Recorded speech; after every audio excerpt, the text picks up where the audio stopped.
One of Russia's largest warships has sunk in the Black Sea, but the blow comes as Russian troops are poised to take control of a key port city. Marcus Moore is in Kyiv with the latest. Good morning, Marcus.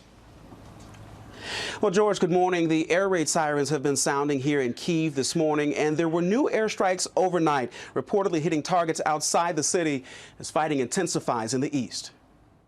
This morning, new images out of Mariupol showing the increasing devastation in the already battered city that has been at the center of fierce fighting between Russian and Ukrainian forces. The commander of Ukrainian Marine forces there saying the situation is critical and pleading this morning for help to break the Russian siege, saying, quote, it must be done as soon as possible.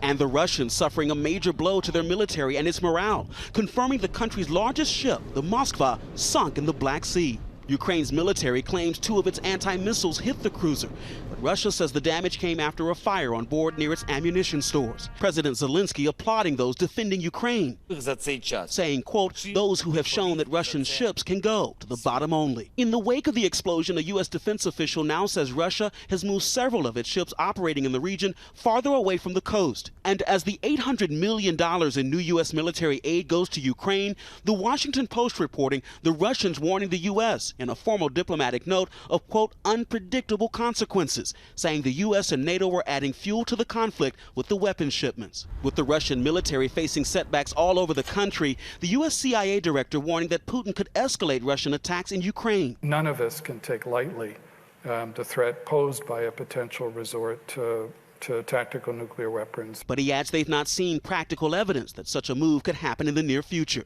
Just outside Kyiv, we saw the devastation Russians have left behind. You can see the burned out vehicles just behind me, and then off in the distance, that building, all of its windows blown out. And look at the wall there, signs of the shrapnel. In this area alone, so many lives have been torn apart by the invasion. Is this your home at the твой дом? Да, это мой дом. Andrei Sobenyuk told us Russian fascists came here in a tank, sending him, his wife, and 15-year-old daughter running to a neighbor's basement for safety. He showed us pieces of the round he says left his family's home in ruins.